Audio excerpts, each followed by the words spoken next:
Yung mapa ng SB19, was it your personal choice to have that soundtrack in the movie? Ang talagang unang-unang nakapagsabi niyan, si Chris Gasman. First of all, Vice Ganda respect SB19 a lot. Alam ko yung mapa kasi paborito ko yung mapa. Bago pa siya ginamit dito, paborito ko na siya. Napag-uusapan na namin yung mapa sa Showtime, na-discuss na nga namin. Yung una kong narinig yung mapa, nakakaiyak talaga siya. Kahit yung ibang versions ng mapa, kahit yung, pag pinapanood ko yung live performances, merong isang live performance ng SB19 na kinanta nila yun ng mabagal. Na iyak ako ng iyak, tapos umiiyak din sila dun sa stage habang kinakanta. Sabi ko, napakaganda nun. Kaya nung pinitch yun ni Chris Gasman, tapos narinig na din nilang lahat. Day by day, the way everyone is talking about SB19, you know, and you understand that SB19 impact is huge now in the Philippines. Walang tanong-tanong na bakit yan ganyan. Ang tanong lang namin lagi yung afford ba natin? Yung gano'n. Kasi syempre, tipid-tips din kami sa mga panahong ito, di ba? Hanggat maaari, di ba? Pero mabait yung SB19. Madali silang kausap. They are very generous.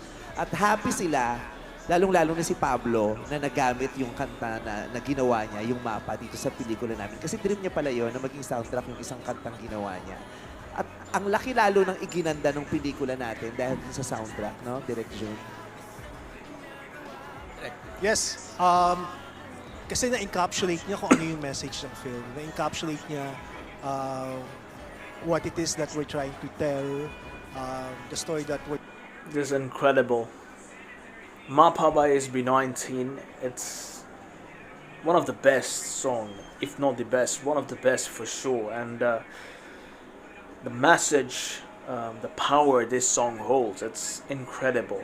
And yeah, I'm genuinely so happy that SB19 made such a song and it impacts everyone.